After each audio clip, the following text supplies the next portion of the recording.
We're making a podcast. Unorthodox and controversial. Fucking nothing about you that is controversial, man. Mildly entertaining. People will listen to that, will they? A podcast. And will people listen to it? Yes. How does everybody answer that? Podcast my hole. We should put a stop to all this podcast nonsense and leave well enough alone. Let's go. You got this. Come on. 7 months since I've done this, I've literally forgotten how to drive a podcast. So we're going to start now. Okay. Hello, and welcome to Series 6 of the mighty... I've got the name of my own podcast wrong. That's how long it is. I'll take another run up at that. Are you ready? Got it. Hello, and welcome to the mildly controversial podcast. This is Series 6, and my name's Mike, and this is NotBaz. Say hello, NotBaz. Hello, NotBaz. There you go. Baz is taking a little bit of a sabbatical, and I decided I couldn't wait until he was ready to get back to podcasting. So I'm going to enlist the help of not Baz's each week, or guest hosts, call them what you want. But this week's Not Baz is very familiar to a lot of people in that she's been on almost as many episodes of the Mildly Controversial podcast as me and Baz have. It's only Dayna fucking Pereira. Fuck yes. Yeah. Did I get your middle name correct there? Did I pronounce it correctly? Yeah. Yes. Yes. Just spot on. Beautiful. Right. So yes, hello everybody. I mean, if you are watching, then Baz is kind of here. He's up there. Oh, what is that? It's a ventriloquist dummy of Baz, with glasses and kilt. So it's very and beard. So it's very accurate. Now we just needed to make a transition video. Well, yeah, exactly. If I go like that and it disappears, I'm not going to do that. That's too complicated and I can't be arsed. But yes, hello everybody. It's been a long time, as you probably guessed by me fucking up the first sentence of the podcast. It's been 7 months since I've recorded a podcast, and I'm very, very happy to be back. I'm very, very happy to be with Dayna, who you may have seen on our Facebook. Me and Baz met IRL in, what month was that? June? It was June. June. Yeah. Yes, God, that was a long time ago as well. Yes, Baz and I met up with Dayna in London, in a pub, obviously. In London. And it was so good to meet you in person. Obviously, we've become really good friends through the medium of podcasting and the beautiful world of podcasting. Online stuff. But yes, to catch up in real life was amazing. So we're going to talk about that today because you came over with your husband and 2 of your children to did you just do UK and Ireland? We started in London and we ended in Ireland. That's right.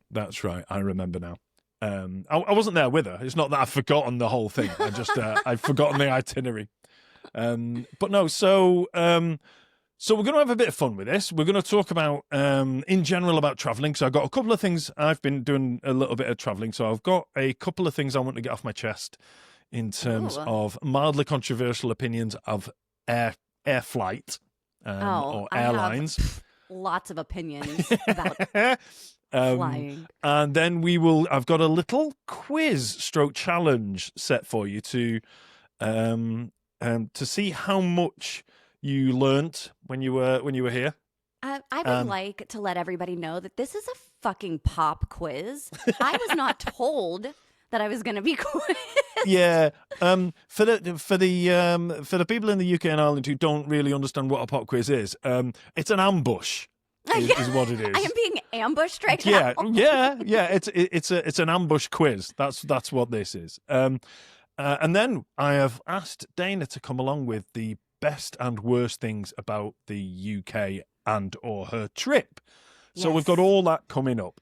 The first thing I wanted to get off my chest, and it is, do you know, it's not a thing that really pisses me off. It's a thing that baffled me. We were on a flight my daughter's just got back from 3 months in Spain, and it's something that baffled me about a modern aircraft. I've researched it, and it's something that is not just a Ryanair thing. It's not just them being really cheap, although they are. But it's the low tech nature of what I'm about to say is just baffled me. And apparently it's on most Boeing 737s, so it's not a Ryanair thing; it's a Boeing 737 thing. Okay. Okay, so you know at the start when they say, right, cabin crew, arm the doors, and so that means make it so that if the door opens, the next time the door opens, the chute comes out and everybody can escape. That's what arming the doors means. The way of doing that on a Boeing 737 is so low tech, it's unbelievable. There's a metal bar at the bottom of the door and 2 little clips on the floor, and they have to pull the metal bar and put it under the clips so that if the door opens, it pulls something out from the bottom of the door. This is 2025. How is it not just a button or a computer that automatically does it, or as he's about to start his flying down the runway, the captain can just press a button to make it happen. However, it does sound like it is manually operated. They're like doing something so that if it opens, it has to go out, right? Yes. Because technology can fail. That Yes. button could disconnect, or, the Wi-Fi isn't working, whatever the hell happens. But this way, it's like foolproof, right? Like it's just the door opens, this shit's going out. You say it's foolproof, but what if Doris doesn't hang it over the little clips quite right? You know what I mean? Fucking Doris, she never does it right. I know. Oh, good old Ryanair Doris. I mean, I'm going to trust a computer more than I'm going to trust Doris. The other lo-fi thing about this as well is that once it's engaged, to show to the potentially, if there is an accident and somebody is looking through the window of that door to potentially open it and rescue the people and all that kind of stuff. The way that they illustrate that the slide is still armed is that they take a strip of orange and clip it diagonally across the window. So again, it just got me thinking. I was like, if that's how low tech the emergency slide is, and the way of alerting people that the emergency slide has been engaged, what the hell's the rest of the plane like? I mean, is the pilot pedaling it, or yes, he just got back from a spin class. I just couldn't believe in 2025 that's a thing. Human error is a little terrifying because, I have to fucking count on you to make sure that I don't die. I don't trust you. No. I don't even know you. And I've seen people. People are the worst. Yes, people are bad. Mm-hmm. People are idiots. That's the They're problem. So dumb. They're so dumb. And I definitely have my moments where I am a fucking dumbass. So I don't want other dumbasses being in control of whether or not I survive. No, and that's why when people panic about autonomous vehicles, it's like, what, the car's going to drive itself? I trust a car to drive itself more than I trust somebody who's tired, angry, pissed, distracted. Well, I trust a computer far more than I trust a human being. Well, maybe I shouldn't, but I do.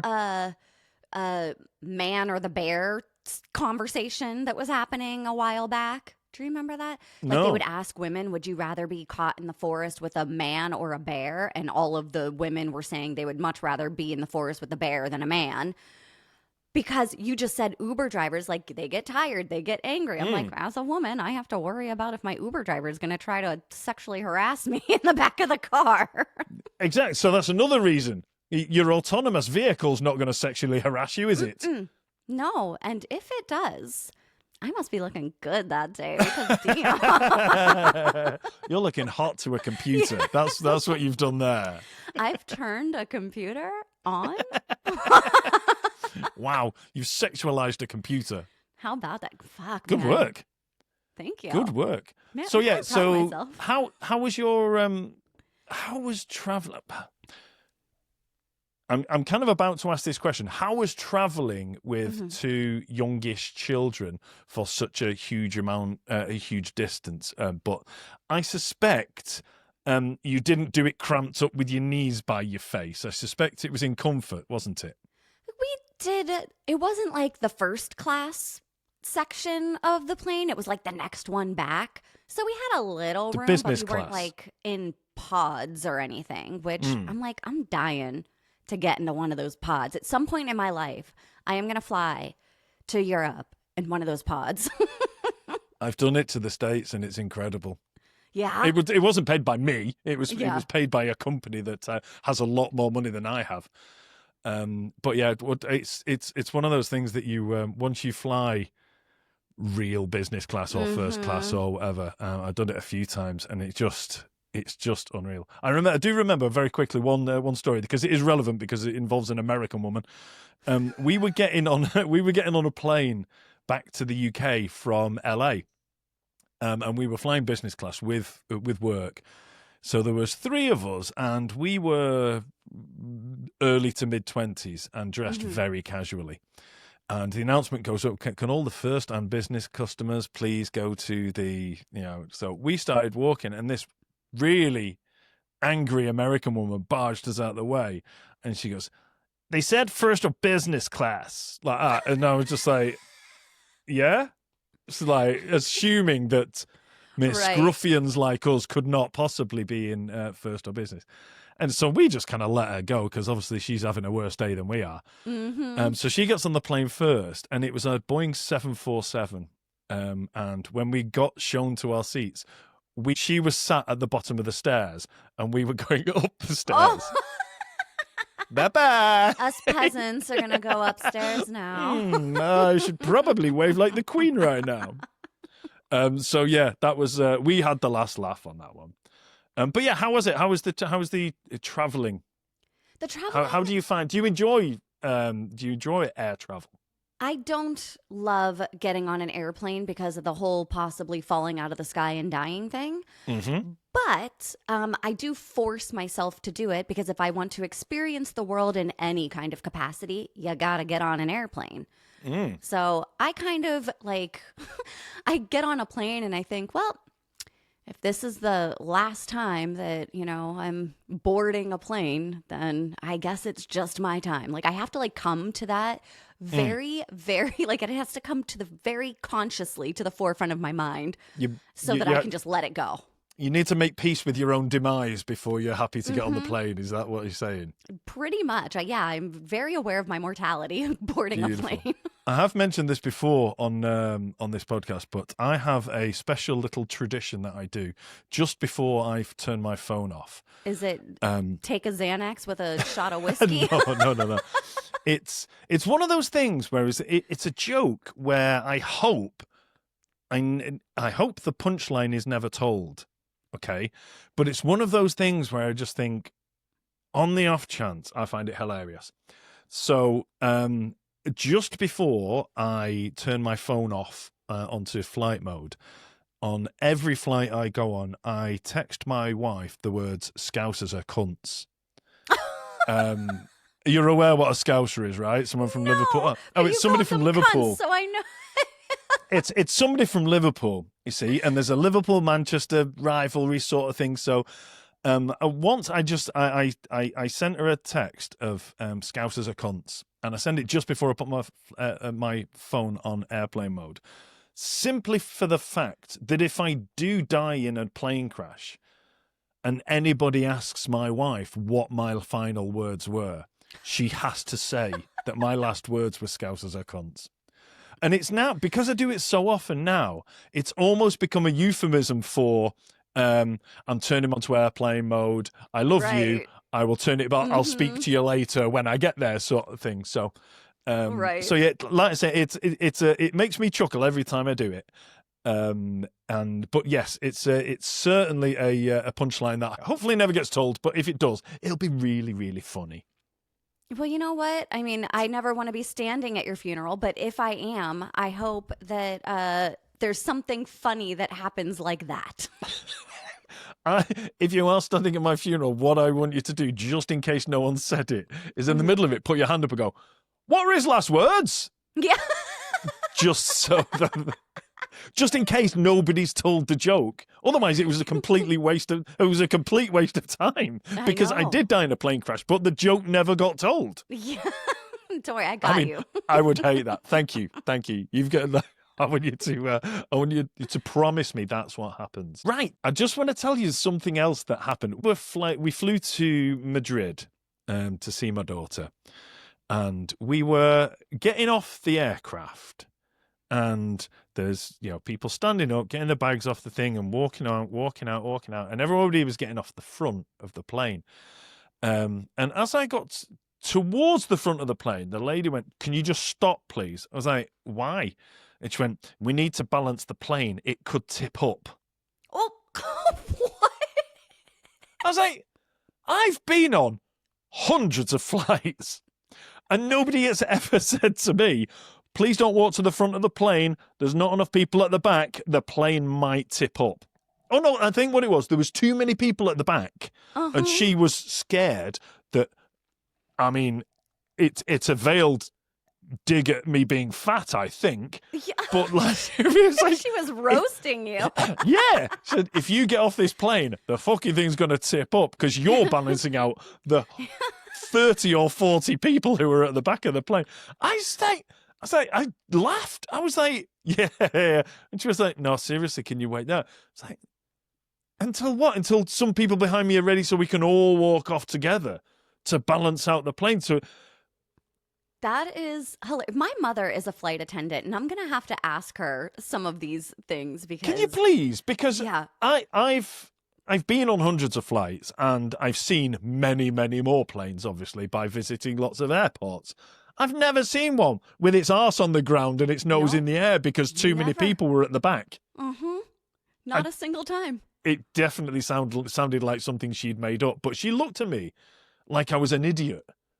And she was like, I was like, yeah. And she goes, "No, seriously, the plane." I said, "Why can't I go?" She was, "Because the plane might tip up." Oh my God. So I have a funny story for you from when I was in, I think we were going London to York, maybe. And I get into York, and we had a travel agent. And so the travel agent did some kind of bougie-ish things, like she had people come and meet us at the train station or the airport or whatever and take our bags for us and, all of that. We had drivers and stuff like that, which peak way to travel, highly recommend. So we get off the train, did not know that our hotel was literally next to the train station. And so the guy comes to pick us up. He has our bags, like the little sign with our name on it and stuff like that. He's puts all of our bags on like a cart, and he's wheeling us. We walk from the train station to the hotel, and as we're walking, he's all dressed up. He's got like a hat and the suit on and everything, and he's pushing our cart. This woman passes us, and she looks at me and she goes, "Ugh, you're so extra." Wow. And I stopped and I was like, "Did she just call me extra?" And I was like, "I can see it. It is ridiculous that we walked 7 feet from the train station to the hotel." I was like, "You're right. This is kind of extra." Oh, I would have loved your response to it. You're so extra. You're so extra. fucking jealous. She was mad too. Like, she was big mad. Wow. Oh, you should have gone all loud American on her as well. That would have compounded her fury. Oh, God, I couldn't. I was really trying to keep my Americanness under wraps while we were there. All right, Governor. Sorry about that. In the Cheerio. worst. Trying your best to fit in. Cool, blimey. Do apologise, sir. So I was like, at the very least, I told my daughter, like, pretend like you're Canadian. And so every time we went anywhere, she would say "A" after her sentence. She'd be like, "I want a burger, eh?" It's like, You're really selling it, In kid. disguise. I like it. I like it. A visual, an audio disguise to disguise your Americanness. Oh. Oh, did you get any? Did you? What was your reception like as an American? You know, how did people? Were they receptive to you being an American? Because you were in quite a lot of quite touristy places, so it's not like you were in the middle of nowhere and someone had not encountered an American before. But was the reception okay? Were you? Yeah, it was. You know what it was? If you said you were American, it was dicey. You didn't know which one it was going to be. If they were going to ignore you or serve you or whatever.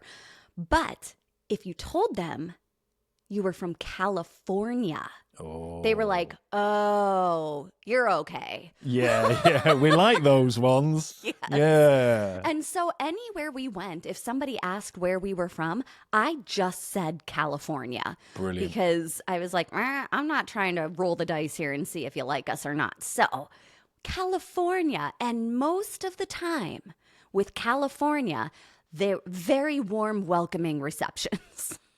Well, do you know what? It is quite an American thing that to say what state you're from, isn't it? And say, where are you from? I'm from West Biscuit, Idaho. Yeah. So I was like, do apologize for anybody in West Biscuit, Idaho. You know what? It's probably a place. And if it it's probably not, is, should isn't be. it? Do you know what I mean? And it's like, it's the wooden toilet, Indiana, and yeah. Well, people, they tend to do that, don't they, Americans? Just, Yeah. Well, you got to know like what. I mean, at least for me, I'm like, are you safe or are you not safe? Because Listen out. we're a Listen little for the bit divided. clues. I don't know if you guys have seen the news lately, but shit's a little sideways over here. Yeah. It is, and it's the I mean, we've spoken about this before, but it certainly seems from this side of the pond that you can't be mates with somebody who has a different coloured rosette on once every 4 years. It is starting to get a little more difficult. Like before you could, and but as the divide widens and some of these issues get bigger and scarier, and at some point you go, you know what? If you seriously support like fucking my rights as a woman being taken away, I just I don't think that we could hang out anymore. And so I definitely have I don't want to say that I've stopped being friends with people, but I've definitely put up different boundaries with different people to make sure that our interactions don't go below surface level if that's not a conversation that will end well. I'm like, Matt, you kind of just check. Okay, I know what I can talk about with you. I know what I can talk about with you. And I had no idea I'm just gonna say, I had no good idea what a morning. prick you actually were. Yeah. And I have a lot of those. I was like, ooh, I did not realize that I would never leave my daughter in a room with you alone. Interesting. Are we back to autonomous vehicles again? No, is that the, Yes. yes. Right. Anyway, Uber driver, unsafe. right now to the challenge. Okay. It's it's not a quiz. It's not about knowledge or anything like that. I just want to know how much knowledge of place names pronunciation you picked up while you were in the UK. Okay. So I actually have you and Baz to thank because you called me out on me saying Edinburgh. So whenever I was there, I was like, I know not to say Edinburgh. You got to say Edinburgh. There you go. So I did. And not Edinburgh. No, Edinburgh. Edinburgh. Yeah. Edinburgh. Right. So on that, we'll teach you some more. Okay. So we're going to start easy, okay? We're going to start with this one. Uh-oh. Yorkshire. Love it. Very well done. Correct. You didn't fall into the trap that many Americans can. Shire. That's written backwards on my screen. Is it forwards on yours? Yeah. Mm-hmm. That's okay then. Good. Yeah. Otherwise, I've printed these out for nothing. And I've only printed these out because I can't be arsed in post-edit putting this like in a fancy little thing across the front. So we've gone lo-fi just because I can't be arsed to add it on later. So can I tell you something that is a little bit of a cheat for me? Because I've been doing so much research on stories, and a lot of them are coming out of England. Yep. I have been listening to how to pronounce a lot of different towns in England so that I don't fuck it up in my episodes. This is so good. Yeah. That's turned this into an even better idea. Thank you, Dayna. Right. So, yes, Yorkshire, you have not fallen into the trap that a lot of Americans do and assume that the back half of that is Shire. Mm-hmm. Yorkshire. It's not. It's Yorkshire. Okay. Yeah. On a similar vein, Okay. what are we calling this? Oh, shit. Okay, well, I know it's not Buckingham now. Mm-hmm. Would you have gone with that before that? Little I would conversation have, there? absolutely. Buckingham, yes. I'm going to Go easy on the H. Buckingham. There you go. Perfect. Go easy on the H. That's all you need to do. I'm going to step it up a notch. Okay. Oh, boy. Uh-oh. Salisbury. Ooh, say it again. Salisbury. That's very close. It's Salisbury. Salisbury. So, I'm going to give you that one. I'm going to give you that one. Okay. There was no Alice in the middle of it, so we'll do it. Right, next one. Oh, no.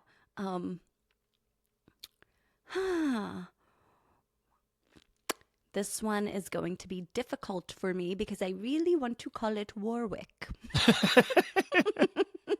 And you really want to, but you really know it's not. But I know that it's not because you would not make it that easy for me. So You wouldn't learn anything if it was that easy. fuck. No, I mean, it's closer to what it looks like than war fuck. Okay, it's not war fuck. It's closer to what it looks like than that. Okay, I'm going Warwick. Ooh, go easy on the W. In fact, forget it's there. Warwick. There you go, Warwick. Very good. You just need a little tip, you see? Just a little snip. Yeah, just It's a like, little tip. Forget the W's, forget the second W's there. Okay. But why? Why are we forgetting it's there? Why not just spell it the way? I don't know. But, I mean, let's not get into Tucson, you know? Yeah. You know what? You fucking got me there. I mean, don't put a C in there. It's just silly. Right. I'm confident in you with this one now, from what you've learned. Okay. Well, I'm going to say Peterborough. Absolutely spot on. Very good. Peterborough. Okay. Now, bit more complicated. Loughborough. Loughborough? No. Loughborough. No. It's Lugabaruga. It's not. It's not Lugabaruga, no. The O-U-G-H is pronounced as uff, like tough. Loughborough. Loughborough. Okay. Loughborough. Okay, Loughborough. Okay, so the next one. Well, shit. Slough? You'd think so, wouldn't you? No, it's Slough. Just illustrated, just demonstrated that there's no rules there. There are no rules. No, Did you ever see that guy on Instagram that teaches you English, and he'll like put up a word and then he'll put a B in front of it. He'll be like, yeah, and then it's a very similar thing, isn't it? I mean, there's definitely a similarity between those two when they're written, but not when they're spoken.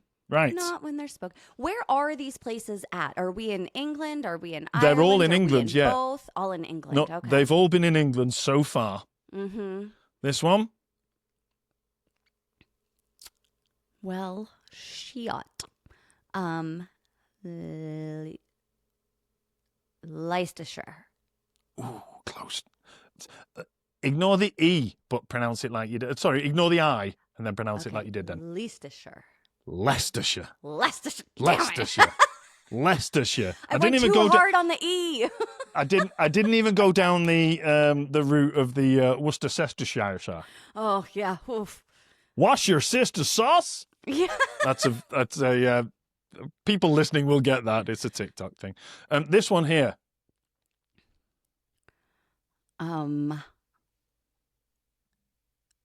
Is it rock? Okay, Rochdale. No, it's pronounced shithole. Yeah.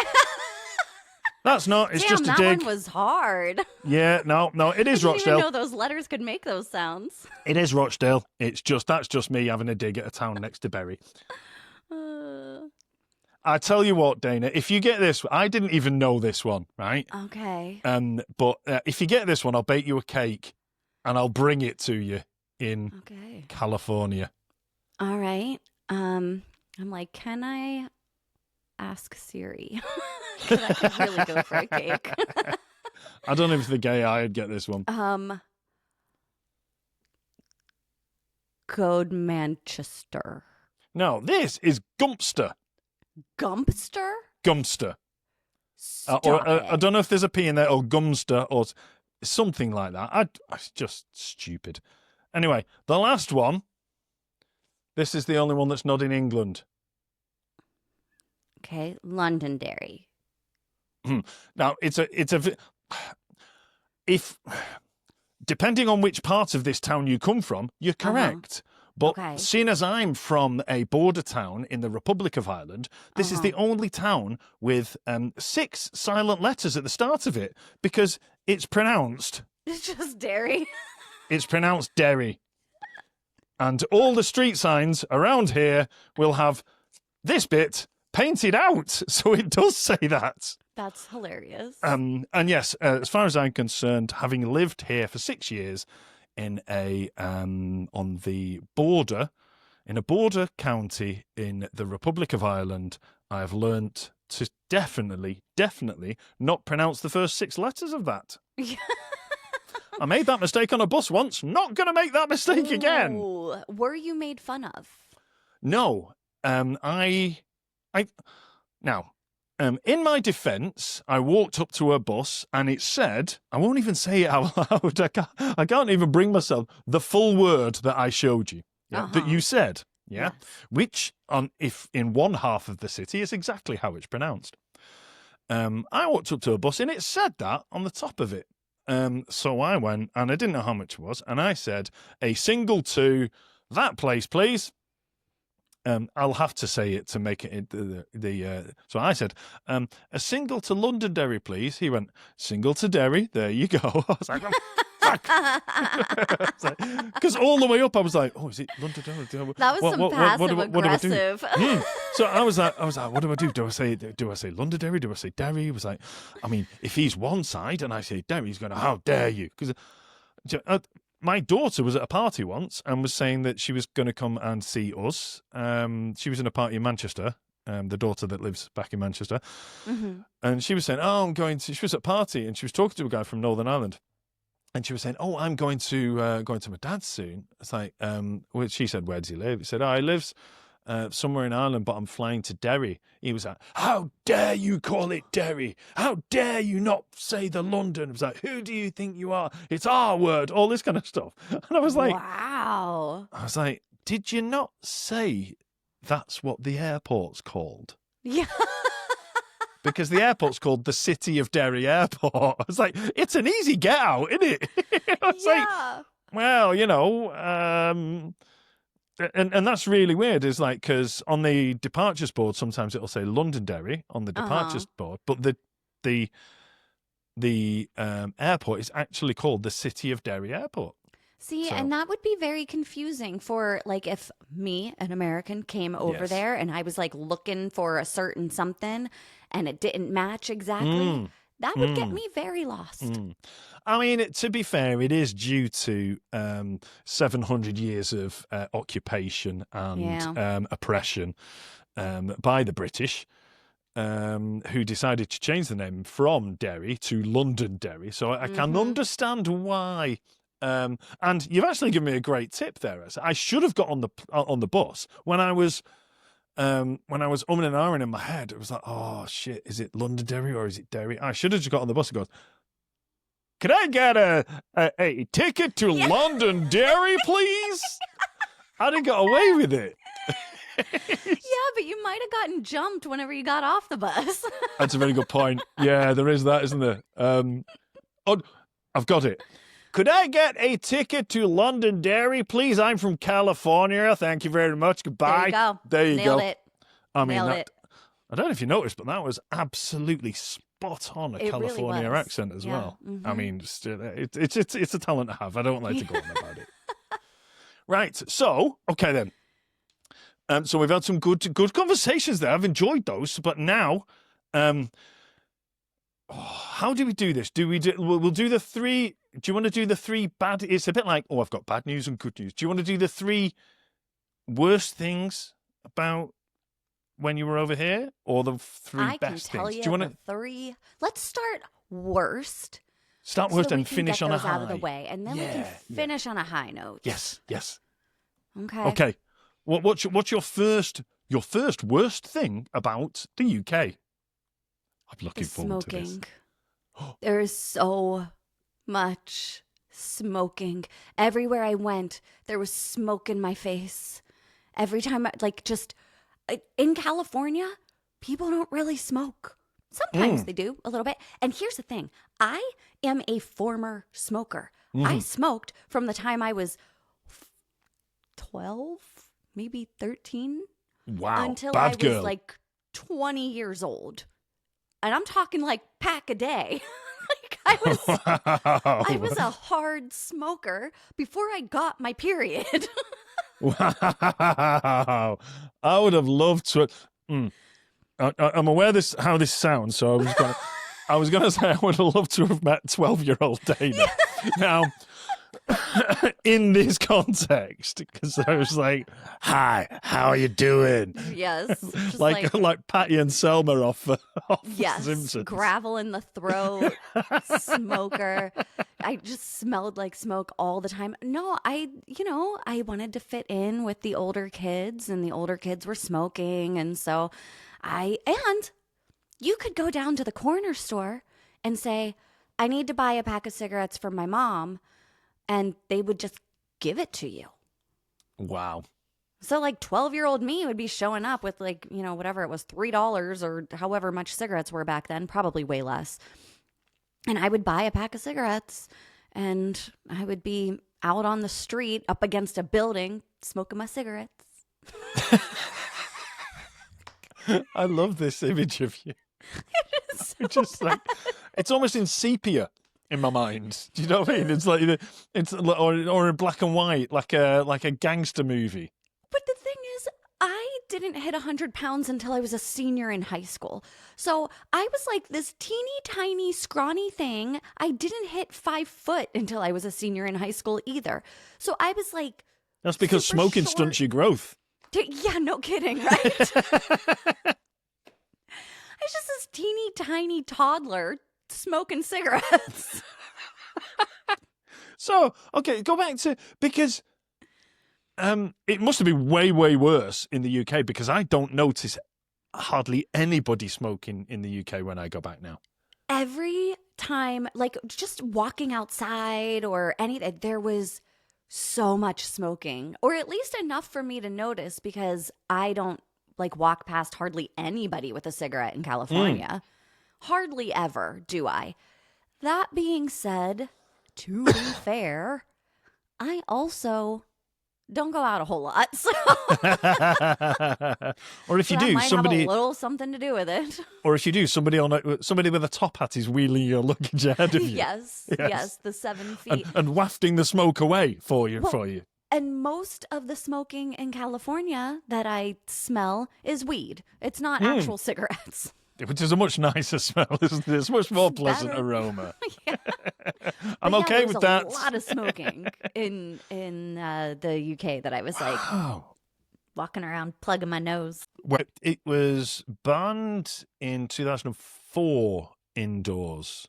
And I know that because I got married in 2004, and my wife's auntie said, now that there's the smoking ban, what facilities have you laid on for smokers at your wedding? I was like, there's a door over there. I call it the outside. You can go out of it. Yes. There it is. What if it's raining? Not my problem. Yeah. It's just like, I literally didn't make the rules. This is the law now. Yeah. But no, I remember you would always, I mean, if I was to go out for a night out now, I would, when I get back in from the night out, I would throw my underwear in the wash. I would throw my shirt or my T-shirt or whatever on the wash. And I would hang my jeans back up and wear them again because it would be silly to wash them after one wear. Mm-hmm. Back in the day when there was smoking inside, you had to wash your jeans. You had to wash everything. You have to wash your hair before you got into bed. It was horrendous. Yeah. I know that being a girl with long hair, if I was out at a bar or something like that, and then I would lay down in bed and just like smell the smoke in my hair. Ugh. I can't even do a campfire. But it was you. It was, yeah.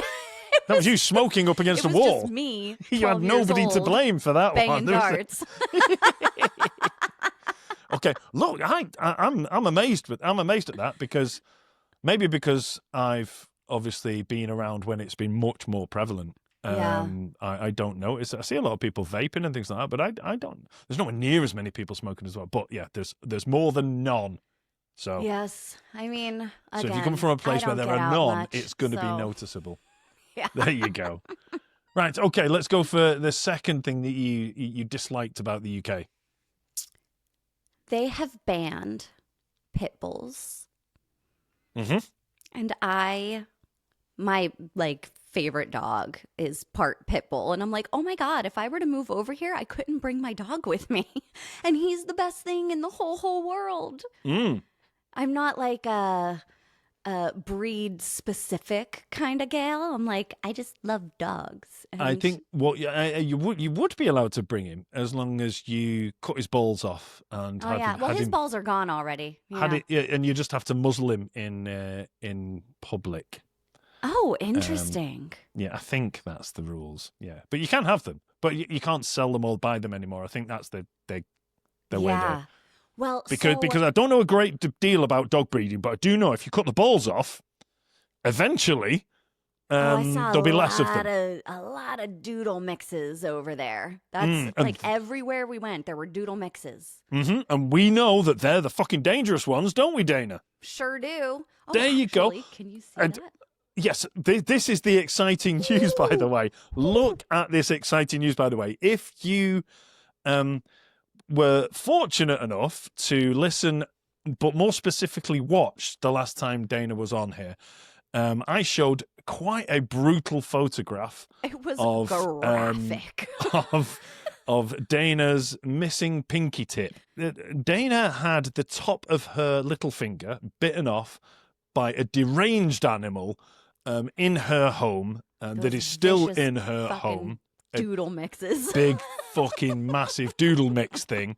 And at the time, there was the mere faintest hope that Dayna's little finger would grow back to resemble a normal fingertip with a nail. And I was like, no, I know nothing about anatomy, but I saw the picture and I saw what was bitten off and discarded. I was like, never.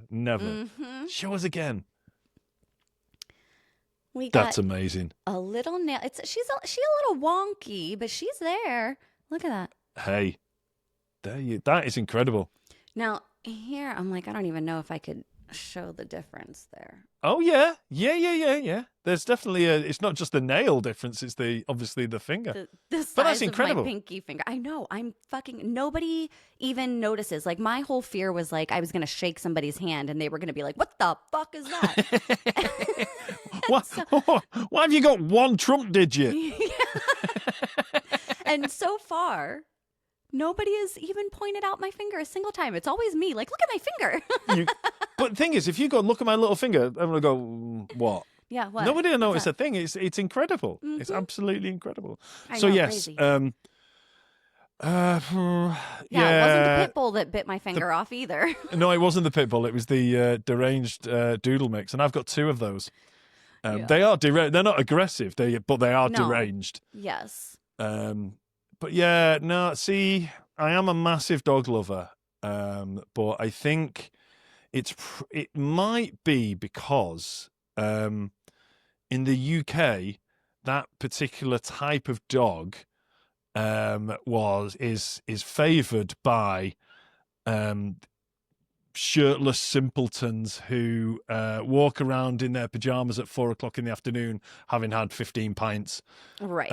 and have no, it's a cock extension. Do you know what I mean? It's I'm hard because I've got this dog with a fat neck and a massive collar thing on it. Yeah.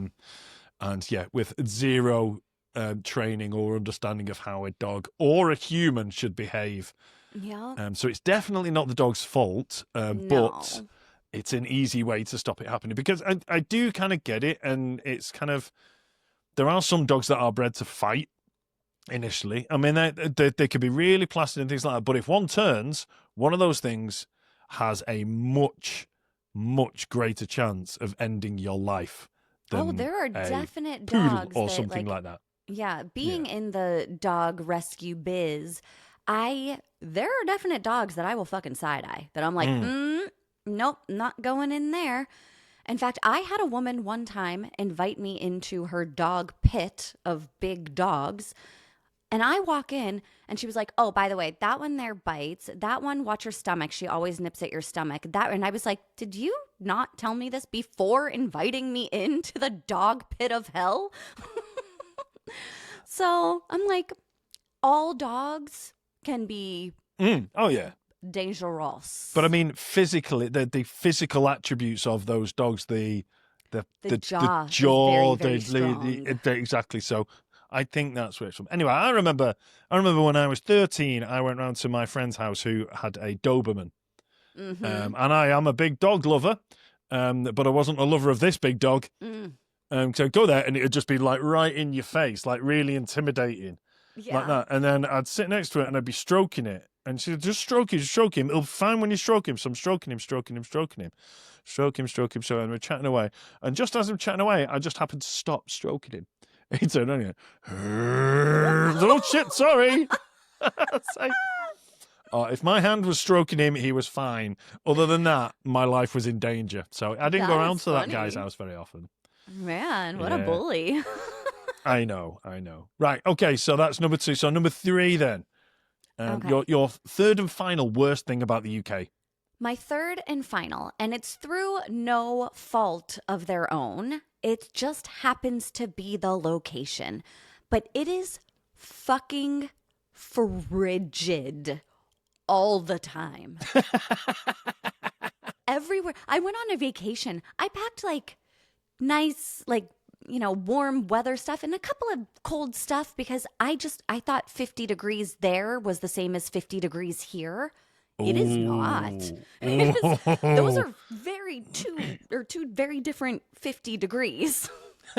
Are you talking about Fahrenheit and Celsius here, or just 50 Fahrenheit there feels like 50 Fahrenheit different to 50 Fahrenheit here? So whenever it's like 50 here Fahrenheit, it's the sun's still shining, it's still warm, it's like it's not wet or anything, and the wind is low. If you're talking about 50 degrees Fahrenheit there, the wind is kicking, you're probably getting rained on, it's freezing cold, you feel like you're gonna have hypothermia. Well, I'm just. What is that in Celsius? I'm doing that now. I'm going to have Yeah. to. So 50 F in Celsius. 10. 10. So Okay, yeah, so 10's quite chilly, yes. even for and me. It's just different. And every place that we went to, I was chilled to the bone because I am a wimp when it comes to weather. 10 to go. Are you talking about a certain time of day when this, like in the evening or something? Because surely it wasn't 10 during the day, was it? In June? There were sometimes, like whenever we went to the cliffs or, just so many different things. Or if it was raining, I mean, maybe it wasn't quite 10. Maybe it was a little more than that. But for me, being the big wimp, the weather wimp that I am, it was so cool. I bought scarves while I was there and wrapped myself up in scarves and The thing is, if our cold. weather wasn't shit, we'd have nothing to talk about. Yeah. I mean, could you imagine though if like the sun was shining and it was warm and It would be nice. exhale. Yeah, it would be like California, wouldn't it? And people would be more chilled, like Yeah. California. Yeah. But yeah, it's just like the people are obsessed with the weather here. It'll be the first thing anybody says to you. I went out to a couple of clients today, and the lady I got there, first thing she said, "Oh, it's turned cold, hasn't it?" Yep. Before she said hello.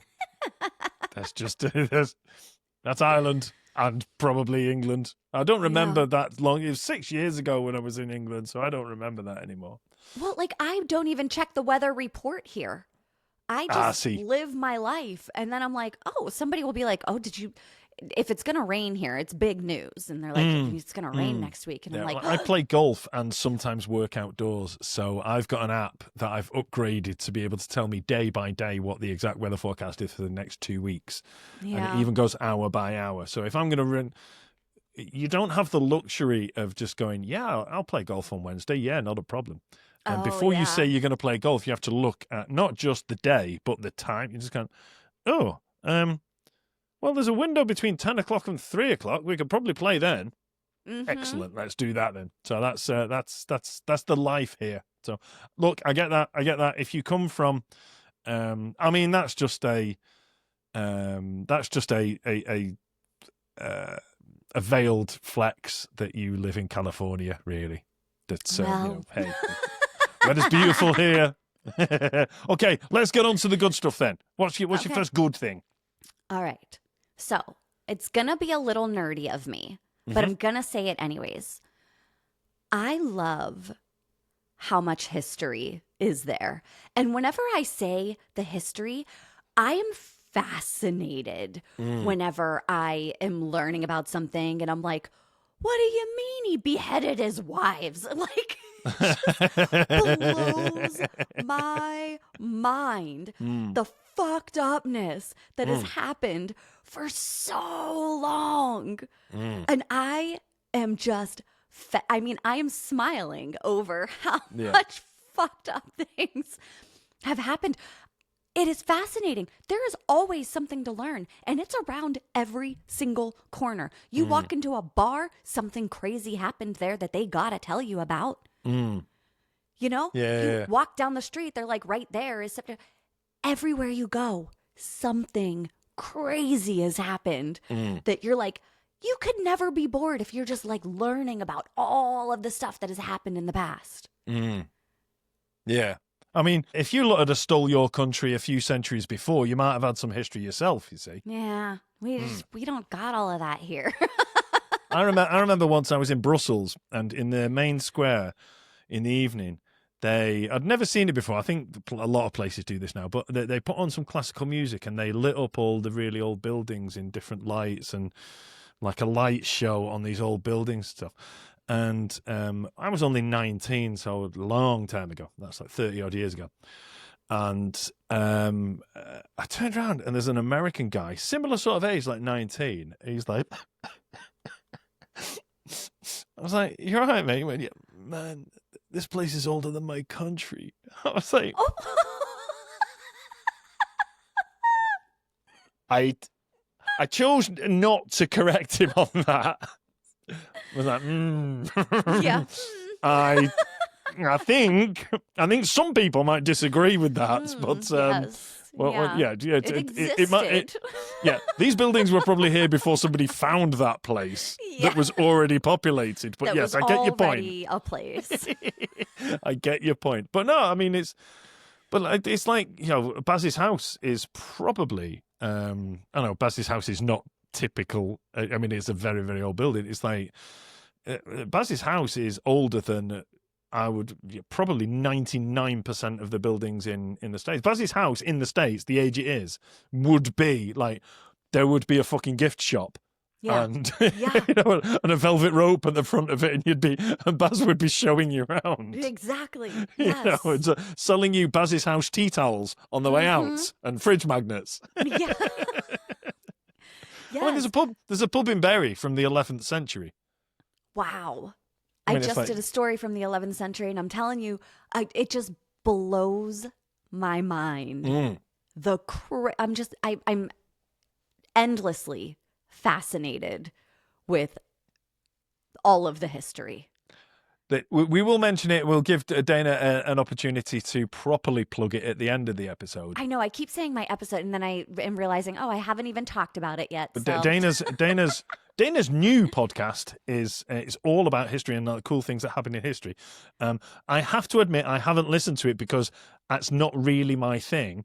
But I was looking through it, and the one that you did last week was from down the road from where I used to live. So Pendle is about 10 miles away from where I grew up. So I'm going to go and listen to the Pendle Witches one because there's buses named after the Pendle Witches and everything. In it. Yeah, I know. So and that one was super and there's a brewery fascinating named too. after it. So the history is still living, if you like.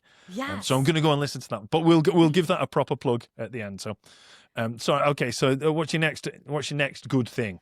So it's kind of in the same vein as what I was talking about with the history stuff, but something you don't get in the US that is just very cool that you guys have everywhere over there are castles. I love a castle. God, they're just it's so good. And we don't have castles here, and if we do, it's like Disneyland. I was going to say, you got some in Orlando. I've seen them on the telly. Yes, and that's all we get here. And so we would be driving down the road and there would just be like the ruins of a castle on the side and I was like, wow, that is very cool to me. I wanted to stop at all the castles. My kids were so annoyed with me. I was like, they couldn't even be bothered. They were like, cool. Another old one, yeah. But the things that happen in the castles, like there's a guy that his whole job was to clean up the king's shit and wipe his ass. What? That is crazy. I mean, there's probably one of those to this day. That's just a monarchy thing. Then you see the stuff coming down out of the buildings and you're like, oh yeah, that's where the shit would come out, or just all of the different gadgets from way back when to make their lives a teeny tiniest bit simpler. Still, again, fascinating. I could talk about it all day long. And the thing is, I am not knowledgeable on history or on castles.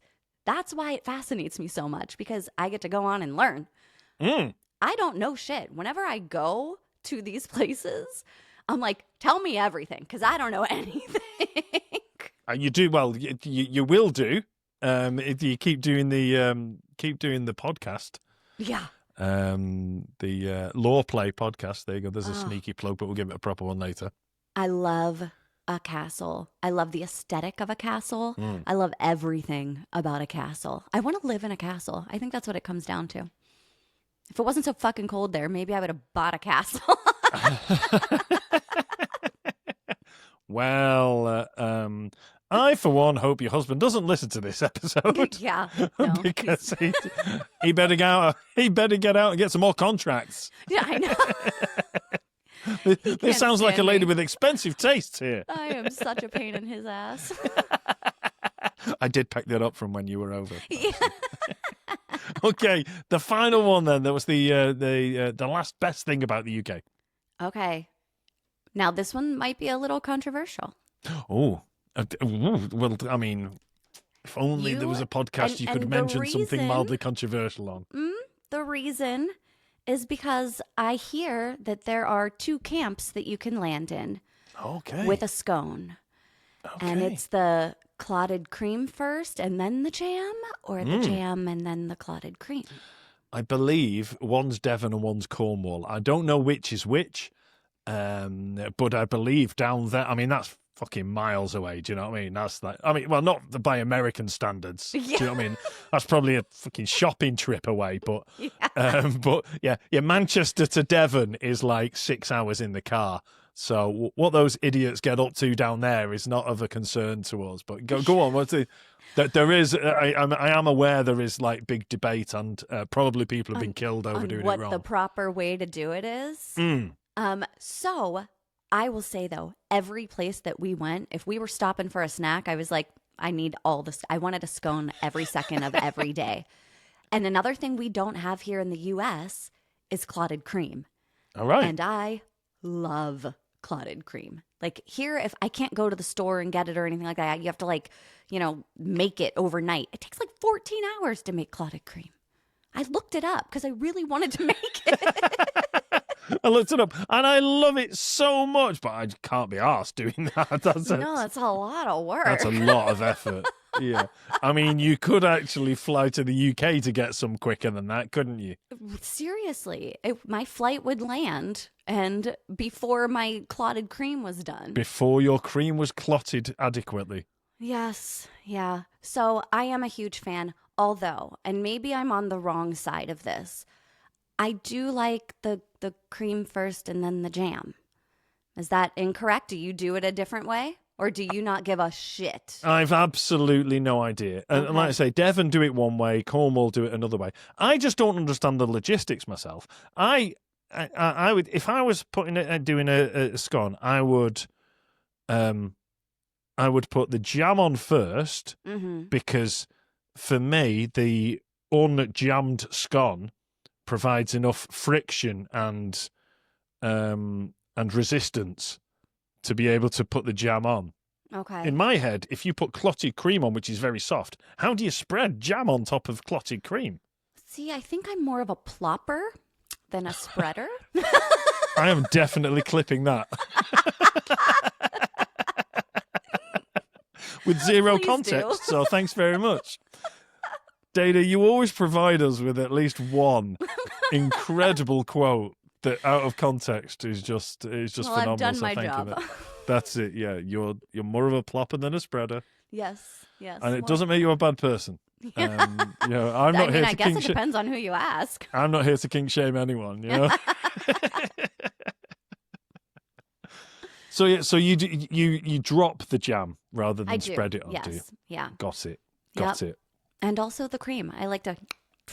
And then, Okay, by the sounds of things, I mean, how long were you in the UK and Ireland? We were there for, I'm going to say 17 days? 16 or 17 days, yeah. Okay. Well, in those 17 days, you probably consumed more scones than I have consumed ever.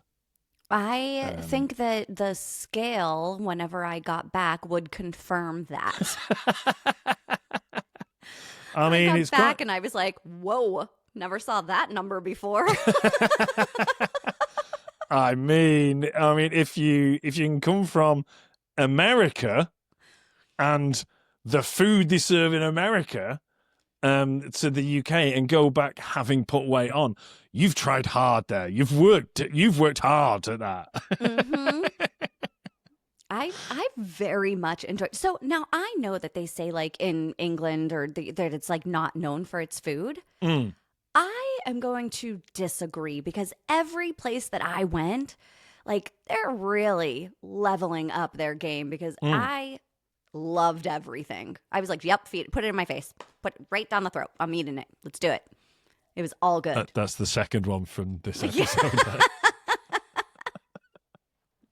Put it in my face, right down my throat, I believe was the exact quote. So there we go. Yes, I do understand that you would have a good opinion of UK food because you went to Gordon Ramsay's restaurant. I mean, it's... I did. And it was so good. And I wasn't expecting it to be as good as it was because, I mean, I don't know. Not that Gordon Ramsay is like overplayed, but I kind of felt like, you know, like when a really popular chef starts putting out like canned raviolis and stuff like that. And they're like, but it's from Wolfgang Puck or whatever. I kind of thought maybe it might be like that. Like it was overhyped because it was Gordon Ramsay. And then I went and had the best meal of my life. And I was like, nope, it was everything that I hoped that it would be. It was delicious. Bravo, Gordon Ramsay. Even though he wasn't the one cooking the food, it was definitely someone else. Oh, yeah. Oh, it definitely was. He was swearing at somebody on American TV somewhere. Somebody was being called a donkey, but not cooking my food. He had better things to do. He was throwing mashed potato at somebody in Seattle at the time. But I'm telling you, like the beans at breakfast, I was all beans at breakfast, loved it. My husband too. What are those little black sausage thingies? Black pudding. Yeah, we tried everything while we were there. Well, Very, very happy. black pudding is the delicacy of my hometown. It's famous for it. So, I was raised in a town where if ever I see it on the menu now, I feel legally obliged. Yeah, you gotta get it. Yeah, I think I have to. I think it's written somewhere. Yes, on your birth certificate. It's something that I don't know, but yeah, it's yes. Apparently, we like things made of pig's blood. Mm-hmm. So there you go. And on that bombshell, that's probably where we'll leave it for tonight. There we go. Oh, I've not said on that bombshell for a good while. Anyway, before we go, I'm going to give you the opportunity to. And Dayna is going to be back. She promised she will do a few of these, so I'm going to hold her to that. What have I gotten myself into? Listen, I before Dayna, we allowed Dayna to do a shameless plug for her other podcast. I do have to say thank you so much for never saying no. I mean, there are so many reasons to say no to coming on our podcast, but I absolutely love having you here, and our listeners and our viewers also love you. So thank you very, very much for coming on this one, and the ones coming up as well. So thank you very much. Thank you very much for coming on, and yeah, it's always weird when I'm sitting here drinking beer and you've just dropped the children off at school. I know. I know. I'm like, I can't even enjoy a beverage because I have to go pick them up again. Do you know what? We'll have to do one at. Well, what would you say at the weekend? What would be an acceptable time for you to crack open the? I can Sunday Funday it up Saturday. I mean, I will wake up boozing if I need to on a Saturday or a Sunday. That's the secret. Then we need to do one at the weekend. Doesn't the clock is irrelevant? It's the calendar. There we go. Okay, we'll do that when you have zero responsibility for delivering your children to their place of education. We will have we'll have a couple of drinks and we'll do that. That's a deal. That's a date. It's a plan for the next one. There you go. It just gets smashed. Yeah. Oh God. Oh, could you imagine? I mean, it's been done before. Anyway, so yes, give us the full lowdown on your podcast, Loreplay. Yeah, so I started a show. I wanted to do it for spooky season. It's been an idea in my head for a while now because I don't know if you've noticed, but I use humor as a crutch. So whenever I was thinking about doing these stories, and it's a lot of lore, myths, haunted history, stuff like that, I was originally doing it just for the spooky season. But then it kind of started to snowball and people started liking it and people started listening. And I was like, well, now I can't quit. Plus, it's really fun. I don't know if you heard earlier how excited I get over castles and history and learning all of this stuff. I think I'm dumb. And so I'm learning. And I get to do this really fun thing, and I get to add comedy into a lot of my stories. So it is a storytelling podcast where I am just kind of weaving in my own special brand of humor. Like I know for sure I've used the term ghost boner in one of my episodes. Wow, there you go. So if you like it to be a little colorful, a little sassy, and also get some, knowledge, haunted history, hear some good stories, then you can find Loreplay on all of the podcast platforms. absolutely brilliant. Like I say, I've seen some of the reels you've done and things like that, and never. I mean, I don't listen to podcasts, but it's probably a bad thing to say right now. But yeah, I don't. But I am going to, because also they're quite short as well, relatively short. Yeah, like round about sort of half an hour. minutes-ish. Yeah. So I promise that the next time we convene, possibly at a weekend getting pissed, then I will have listened to more than just the one that is based 10 miles down the road from where I used to live. Okay, Well, the that's beauty a about cast iron telling promise. the beauty about telling stories like lores and stuff like that is there's always 76 different versions of a Yes. story. So I'm like, oh, if somebody tells me I'm wrong, I'm like, fuck you, dude. It's a lore. I can say whatever I want. It probably never happened in the first place, dickhead. Right, so we'll leave it there. Thank you again so much, Dayna. After 7 months of not podcasting, as was evident by the way I started this one, I was feeling kind of a little apprehensive, a little rusty, and I don't have my sideman with me as well. So that was another reason to be a little bit nervous. But thank you very much for being this week's NotBaz, Dayna Pereira. Thank you, everybody, and goodbye. We should put a stop to all this podcast nonsense